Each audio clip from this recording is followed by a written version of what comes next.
So FC25 has been out for almost a week now, and I have been putting some time into this game. We have been smashing the gameplay. You've probably seen the player views on the channel. If not, check them out. There's some good ones. But one of the new features this year is player roles and custom tactics. I know we've had custom tactics in the past, but they are different purely because of the player role aspect. So in this video, I'm going to take you through my custom tactics that I've been rocking recently, which have got me now well into Div 3. We are smashing my opponents in there, so let's get into it. For cheap and fast EAFC 25 Ultimate Team coins, head over to MMOEXP.com.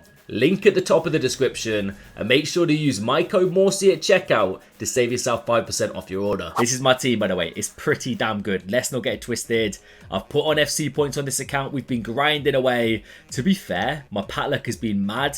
Super lucky. RTG will follow, so take these with a pinch of salt. Obviously, my players might perform a little bit better because they're absolutely ridiculous. Like Valverde's insane, Saka's great, Danjuma, Guti. These custom tactics obviously are player specific. If you can get players that have similar kind of player roles to this, they should work in a similar kind of way. And I'm always quite hesitant to post custom tactics videos purely because I'm still tinkering myself right now. The game's been in my hands for 6 days. I've only played so much of it so far that I don't want to dive into it too much. But this, honestly, this little formation, this little thing I've basically formed together, I'm enjoying it, and I feel confident enough to share this with you guys. This is my 4-1-4-1 masterpiece. So yeah, the formation's 4-1-4-1. We've got a CDM who's the holding man. We've got a couple of playmakers, some forwards, some false nines. I'll go into more detail with that shortly. But build-up style, counter. I was using balance to start with.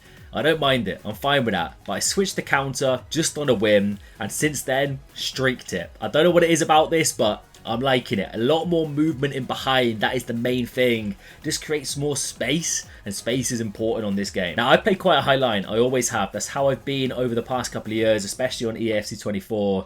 You can honestly rock 50, but trust me, I think high is the way to go. It's riskier. You can get caught out, especially if you've got really solid centre-backs like me having Saliba, Gabriel. Even though they're not the fastest, they're still absolute units at the back and can dominate defensively. So I risk it. I like high. I like the ability to win the ball up high, make my opponent pressured a little bit, and then we can counter. Now, player roles, for those that aren't aware, are a new feature this year on FC 25. And essentially, each card is assigned specific player roles, and you can get a player role plus or player role plus plus, which is the top tier, which basically enhances that role. For example, Valverde, as you can see, he's got a playmaker plus plus here. So this player tends to be creative. You know, the man's getting involved. He's not just being an out-and-out midfielder. He's specifically focused on being a playmaker in the middle of the park. And as you can see, it's highlighted by this kind of like little green graphic. It's essentially where he's going to be roaming. As you can see, the darker green is the main point. You expect him to be there at all times, and then obviously you can basically figure out that he's going to be roaming inside a little bit, almost like a second striker behind Griezmann. Now, you do have multiple player roles for each player, or majority of players at least. I'm not too sure. There might be some with like 1 or 2, but players like Valverde, he's got a lot of options, like half winger, holding. We can go deep lying, we can go box to box. So you can basically chop and change to see how you like. But honestly, this little double playmaker and then holding CDM works wonders for me. So I've got Valverde set on playmaker plus plus focus attack. I've got my new signing, who I'm going to review probably later today or maybe tomorrow, Guti, serious baller on a playmaker plus plus. These two are basically sitting a little bit behind Griezmann, but once Griezmann gets the ball, they're at it. They're bombing forward, getting involved, and I'll show you how we play with the ball shortly. As you can see, without the ball, with the ball. I'll go in a bit more detail with that in a little bit. So 2 playmakers here, and then one of the most important pieces, if I can get to him, they do make it difficult, Kobe Mainu. I reviewed him on the channel. They've finally given him the holding plus plus. For a second, like the Evo's only got the plus version.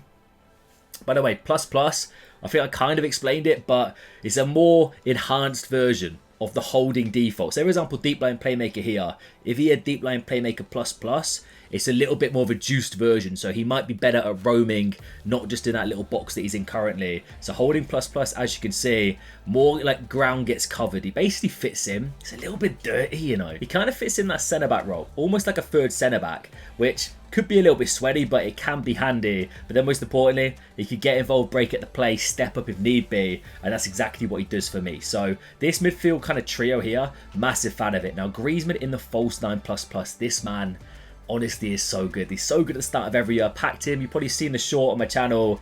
Madness. Now, this is where it gets a little bit interesting. Now, false 9 tends to be like a second striker, like a centre forward. He drops a little bit deeper to kind of link up the play, which is what I love, because my two boys either side, Saka and Danjuma, they basically turn into a front three. As you can see with the ball here, Saka cuts in as an inside forward. I've got Valverde and Saka so close to each other.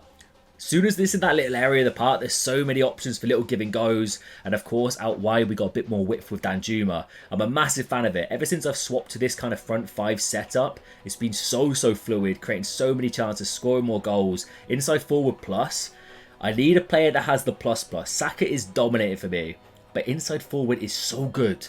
It basically turns into a second striker alongside Griezmann. It's crazy. There's so much attacking options in my team. So it's a wide attacker who begins on the wing but will regularly cut inside like Saka does in the real world on his strong foot. And with this speed boost, I am lighting it up with this man. Danjuma is basically a bit of variety. We're getting a little technical cutting inside, being direct. Danjuma, I can kind of spread the play a little bit, create more width for players like Guti to cut inside or Griezmann to kind of come short, link up the play. I'm a massive fan of it. Now the defenders, Defender plus I think might be the best out and out because it's a no-nonsense. I love no-nonsense centre-backs, and Saliba is elite. But having a stopper plus alongside it, I don't mind. But one thing I will say, can be a little bit ropey at times. Gabriel overcommits and he's lacking a little bit of speed. So he steps up trying to make the aggressive kind of style interceptions and can get caught out. But I do like that combination.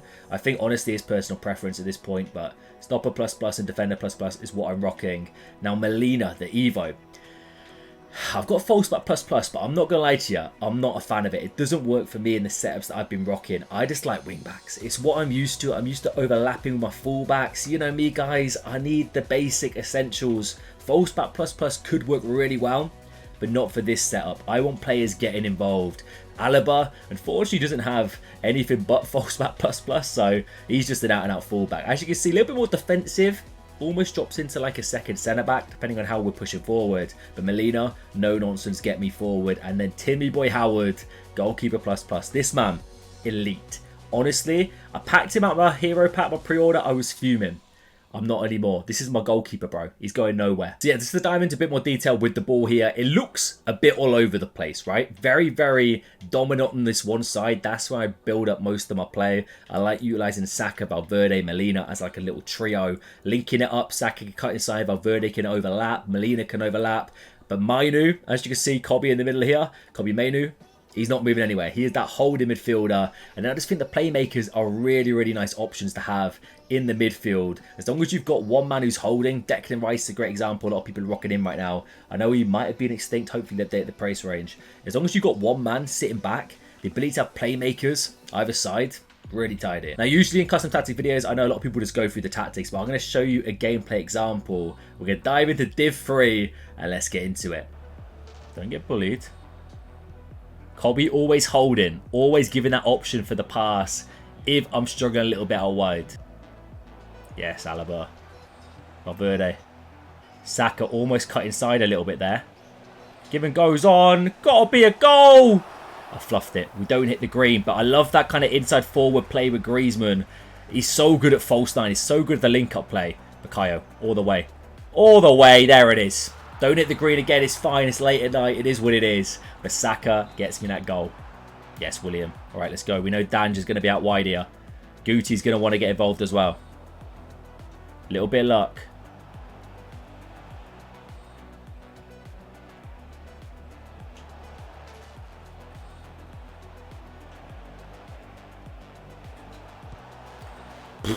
Okay, Danju. I'm going to show that clip. That is mad. How has he not scored? You can see kind of when my opponent's got the ball in these areas, all my players are bombing forward. Saka, that's a little bit poor. But Valverde, Guti, Saka, obviously Griezmann's high up the pitch. They're pressuring my opponent to try and make mistakes high up. Because when we can get the ball, if we can get the ball in this area, we can go absolutely punish him. Go on, Molina, let's go. Kayo. Molina wants to get involved as well. Giving goes on, that's it. Fizzle inside, Grease, one touch, back of the net, happy days, you make it 2. Trust me, attacking down this right hand side when you've got an inside forward, a playmaker plus, and like an attacking wing back, mate, It's a madness. Fantastic. Cobby in the middle as always. Use Grease as the link-up player. Just went a little bit deep, but that's fine. We can create space. Then Guti almost turns into that second striker. Link-up play with Danj. We're going to try blitz Ake here. We got around him, you know. From that angle. Green time's a bit ambitious. Oh, that could be a rage quit, you know. Little 2-0 rage quit to start things off. Yeah, let's go. So let me know down below if you try out these custom tactics, how you get on. Let me know if you've got a formation and tactics that are working so well for you. I'm all up for trying new things. But as it stands right now, 4-1-4-1. I'm a big fan. Anyway, enjoy the rest of your day. I'll catch you later with some more content.